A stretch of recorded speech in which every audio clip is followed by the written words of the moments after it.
when you log into Paramark, you will see the last 2 years, 3 years of your pipeline number broken out into incremental versus baseline. We show you a cost analysis of what is the cost of acquiring an incremental dollar of pipe broken down into individual channels. There's no weighting system, there's no point system. It's all being done through statistically valid regression and machine learning. We also give you predictions of what might happen if you were to invest an additional $20,000 into any given channel.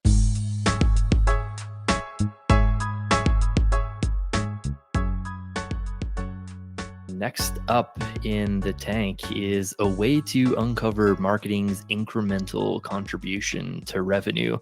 Please welcome Pranav Piyush, CEO and co-founder at Paramark, dialing in from San Francisco. Pranav, thanks for joining us today.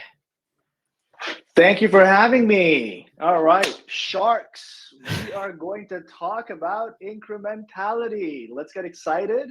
All right, hey everyone, I am Pranav from Paramark. We help CMOs and CFOs invest in marketing with confidence and predictability. That's what we do. Now, if you're here, you've probably seen these questions many times in your career. And if you're here, you also know that the answers to these questions are not always easy. So why are they not easy? I'll tell you why. Most of the B2B market is using some type of first touch, last touch, view through, influenced, justified, all of these methodologies to understand the relationship between marketing and your business metrics. Well, I'm here to tell you, by definition, that stuff gives you a very narrow view of the world. Very bottom of the funnel focused, very direct response focused, almost always overweighting things like search and underweighting things like paid social, video, and audio, and all of the real world marketing that happens. So how does Paramark solve this problem? We have two capabilities in our platform. I'm going to show you exactly how those work. One is called marketing mix modeling, or MMM. If you don't know what that is, you got to open up ChatGPT and do some research, go down that rabbit hole. The second is called incrementality testing. This is experimentation. If you are not doing some form of MMM or incrementality testing, you're really not looking at the data in a complete view. So let's talk about how does it all work. Step number one, wherever your data might be, if it's living in a data warehouse, if it's living in the ad platforms, if it's living in spreadsheets, Paramark connects into wherever your data is, pulls it together. We then build a machine learning model on top of that data, configured to your data set to find the statistical relationships between each marketing channel and your pipeline number. How does it work? If you were to scale LinkedIn up and to the right, does that have a corresponding relationship with your pipeline? When you pull back spending on LinkedIn, does it have a corresponding declining effect on your pipeline? So we're using math, statistics, regression to find these relationships. The second part of the platform takes all of the outputs from your MMM and puts it into a roadmap of testing. This is the only way to truly understand causality in marketing. And so we help you identify the right geographies, the right timeline, the right budget to be able to get a statistically valid answer to whether your media or your marketing is having the effect that you've hypothesized. When you combine both of these methodologies, you get amazing clarity. I'm going to show you what that looks like. So here's a real case study, real example, real screenshot from Paramark.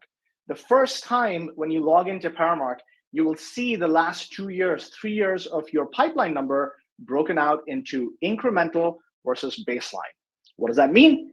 Incremental is everything that can be attributed back to your marketing sales partner channels, and everything that is baseline is an estimate of your organic word of mouth and long-term brand equity.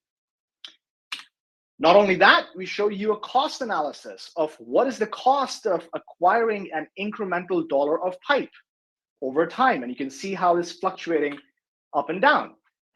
All of that incremental that was in the light purple then gets broken down into individual channels. There's no weighting system, there's no point system, there's no subjective trading of horses between different teams. It's all being done through statistically valid regression and machine learning. And for the first time, you can see on the screen YouTube, webinars, Reddit, organic, out of home, LinkedIn, SEO, Google search, Facebook, events, emails, Bing, BDR, 6sense. The diversity of channels being shown in a simple, clear, easy to understand way. And then every month, you get a report card. You can take a screenshot of this, put it in your QBR decks, put it in your executive review emails, and I kid you not, your finance teams are going to love you for it. So how much did you spend in a given month? What was the pipeline contribution? What was the cost per incremental dollar of pipe? And very important, what are you going to do with this data? So this is the starting point for our experimentation with our customers. You can see that there are a couple of channels that are more expensive than a couple of other channels. There's a bunch of channels with very efficient cost numbers. Why aren't we scaling those? So that feeds into a roadmap of experimentation, which I'm going to show you next. You also get these reports on a time-by-time basis, or month-by-month, quarter-by-quarter, year-by-year basis. And we also give you predictions of what might happen. Maybe I shouldn't call it predictions, more like scenario plans of what might happen in the future. If you were to invest an additional 20,000, 50,000, 100,000 into any given channel, what is the upside that the model is forecasting? And again, that feeds into an experimentation roadmap. I'm going to come back to that previous slide. Okay, so what does experimentation look like? This is an example of a customer that launched a connected TV, CTV experiment for the first time. They hadn't ever done that. We run their data through our models to identify the geographies, the time frame, the budget. They execute that test. And at the end of it, we look at the observed values of MQLs compared to what would have happened if they had no CTV spent. That's the control. And that gives us clear evidence about what the incremental contributions were and what the cost per incremental contribution was. That data also feeds back into the model, and you now have a always-on learning process that informs all your historical data, but also real-time experiments that you're running. Okay, best for the last. We take all of that, we summarize it into an executive summary that you get every month that shows you clearly what your results are, what the key insights are, what the recommendations and next set of experiments are. All of that in Paramark.com when you sign up. Now, you can have as many people as you want that can log into Paramark. We don't price on user seats. We also take all this data and we make it available to you in your BI tool. So whether you're using Tableau, Looker, Sigma, whatever it might be, we push all that data into your warehouse or through other mechanisms, and you can use it in your BI tool. All right, some more good stuff. We also pair you up with a dedicated growth advisor. Think of this person as an expert in marketing science and marketing. They're working with your teams on a bi-weekly review call basis, but also 24/7 in your Slack, in your teams. They're very much an extension of your team. This is what that team looks like. Joint experience across everything from Coca-Cola to Bill.com to Adobe to Microsoft to Shutterfly to Equinix to Dropbox, you name it, we've probably been there. All right, that is all I had. I'll go first if judges are cool with that.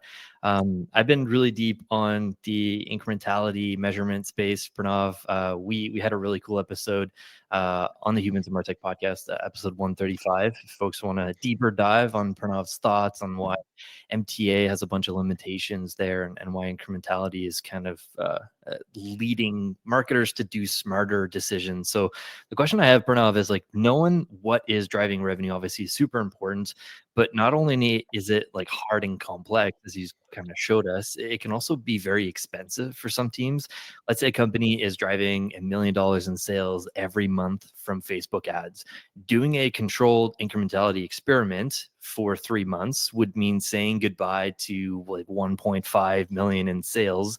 What are your thoughts here on like the cost of experimentation? Like, do you think teams should only be focusing on incremental experiments when they suspect a channel is not incremental? And potentially like minimizing the cost to run it? What are your thoughts there? Well, I'm going to say that's a little bit of bull crap. Here's why. Just because you think that there is risk doesn't make it risky. Now, let me explain. There are many ways to run an incrementality test.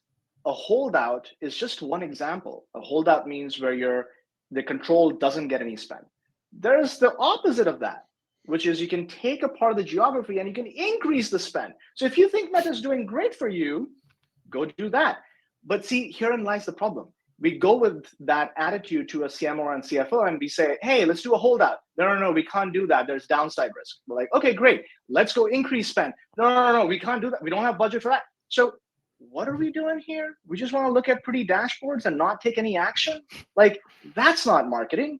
So my pushback to that argument is, yes, you have to apply logic and strategy to figure out what is worth doing a test on, but there is no such thing as, free growth, right?